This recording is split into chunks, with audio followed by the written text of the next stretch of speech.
Welcome back. Today we're going to talk about price and quantity controls, and we're going to look at what a price or quantity control is. We're going to talk about price ceilings and price floors. We'll talk about how they affect the market equilibrium price and quantity, and we'll talk about what are called quantity controls or quotas, and why those are imposed and what effect they have on equilibrium as well.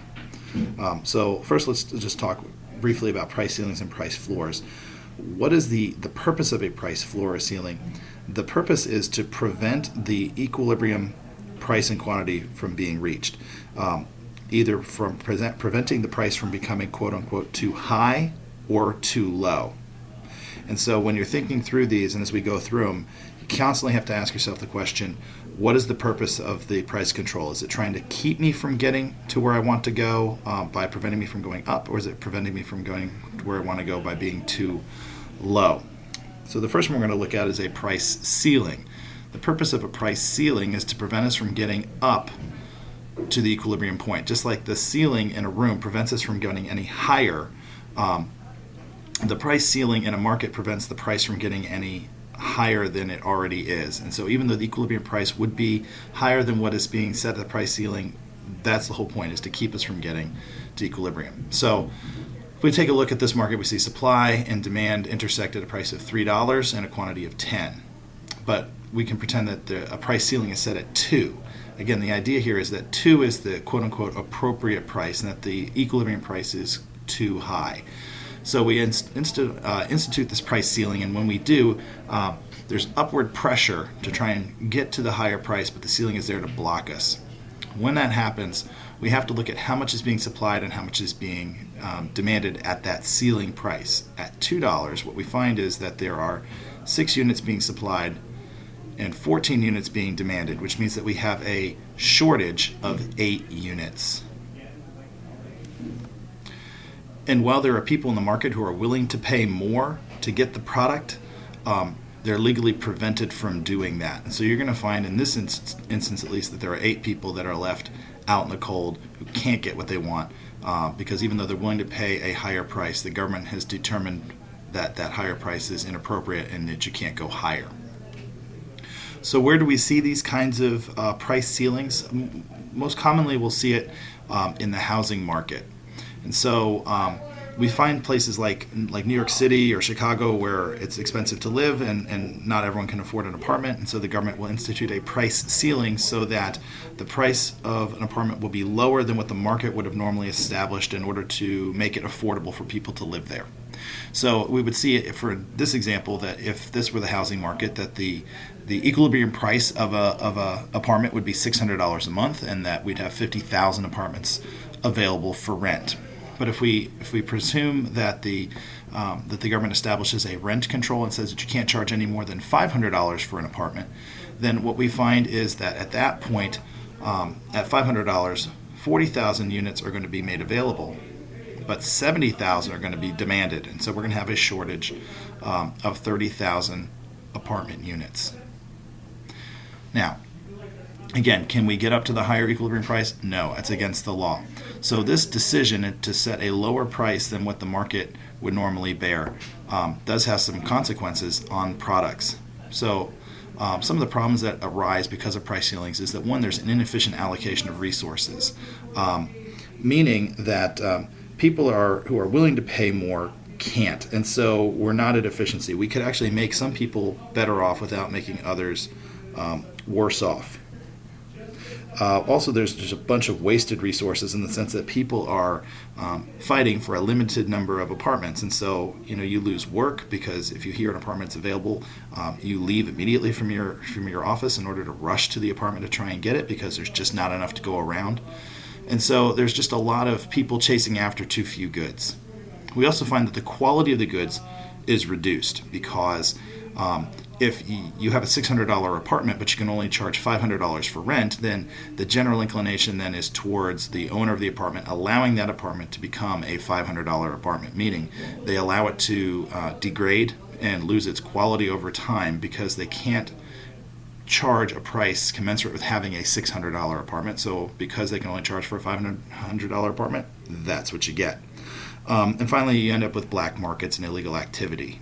Again, because legally you can't charge higher than the price ceiling, people find ways around it by not listing their apartments and charging for more, or in some other way working around the rules that are established.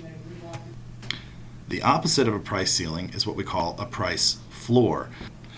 Price floors are established so that the price will stay above the equilibrium price. Again, when you're thinking about a price floor, the purpose is to keep us from getting somewhere. Just like the floor on the second story of a building is there to keep you from falling to the first floor and getting hurt. The price floor is established to keep the price, which there's downward pressure on price, but the price floor is established to keep it from falling further until it reaches equilibrium, because the government has established that the equilibrium price is quote unquote too low. So the prime example of this would be the minimum wage, where people identify that whatever the wage is being paid to workers is too low and it should be higher. So government establishes the minimum wage. Wages can't go lower, so it is established as a price floor. And so in that case, what happens to the market? Well, the equilibrium price wanted to be $3, but we've now said it can only be $5 and it can't be lower. When that happens in this example, we see that there are 2 units demanded, but 18 units supplied. So we're going to have a surplus now of 16 units. We have 16 more units than what the market needs at this price. We have a surplus. There are people who want to work for less, but they don't get that opportunity because the price can't go lower. And there are people that would hire workers for less, but they can't because the price can't go any lower. And so, just like with price ceilings, price floors have to be established in a place where it makes sense. In this case, the price floor above equilibrium stops the price from going any lower and is an effective minimum wage. If we had set the minimum wage at $2, then we wouldn't have had a very effective minimum wage at all, because what it says is the price can't go lower than $2, but that's fine because the actual price would have been higher than that and no one would have had a problem. So when you set a price floor below equilibrium, there's no effect. But when we set it above equilibrium, then we begin to see the market being affected and the outcome changing from what we would have normally had. Another example of price floor is agricultural price supports. When the government guarantees farmers a certain price for their crops, it establishes a surplus of food. And a lot of times what happens is that surplus food ends up at school as part of your school lunch program, because the government had to buy it anyway. So they got to find a use for it, and that use for it is to feed students. So what's the effect of price floors? One is, like we said, is surpluses. Lots of extra stuff being produced that no one actually wants at the minimum price. It's an inefficient resource allocation, because what you have is a bunch of suppliers producing a lot of something that nobody wants to purchase at the higher price that's being established by them in the price floor. You also have this unnecessarily high quality of goods, because if I can't compete on price, if I can't charge less in order to get rid of my surplus, which is what would normally happen in a market situation, then I have to find some other way to get you to want to buy my goods. And knowing that there's lots of extra goods out there from lots of different suppliers, all of whom are competing to try and sell theirs to consumers, I have to make it more attractive to people based on the quality of the good. And so what you end up having then is people producing goods that are equal to the price that they're selling it at. One example, in airlines, if they used to have minimum prices for airline tickets, and when they did that, you had lots of empty seats, so you had to figure out how to fill your airplane and leave somebody else's airplane empty. And so a lot of times what airplanes did was they made the quality of the flight nicer. They gave you more leg room. They hired more attractive stewards and stewardesses. They worked very hard to make sure that the flight was extraordinarily comfortable, gave you nice food, showed you a movie. But once they got rid of those price ceilings or price floors, legroom got smaller and the movies got taken away and started charging you for stuff. And we began to see the quality of the product degrade as it moved towards equilibrium. But as long as there's a price floor, then the product's quality will actually be higher than it ought to be. And not surprisingly, we see illegal activity as well, where people sell things on the black market for less than what the government says they're allowed to in order to get their products sold. The next thing we're going to look at is quantity controls or quotas, and the prime example of that would be in the crabbing industry. So for anyone who's watched Deadliest Catch, you know that crab fishermen go out there to catch their quota of crab. It's not that they can catch as much as they can. It's that they should catch as close to the amount that the government sets for them as they can. So this is a whole another way that the market can be market outcome can be changed through government policy.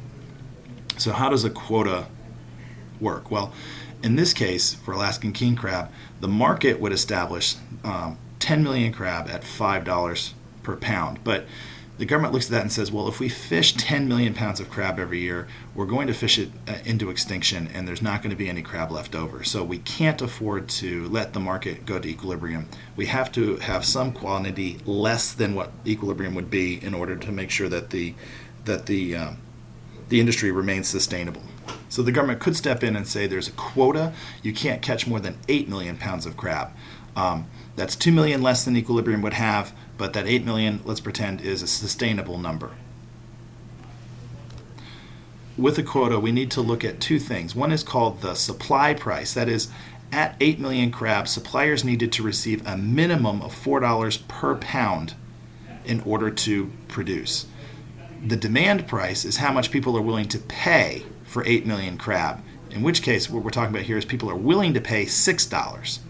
So what we have is what's called a quota rent, meaning the supplier was willing to receive $4, but they get to charge $6 because people are willing to pay $6. So you always charge what people are willing to pay.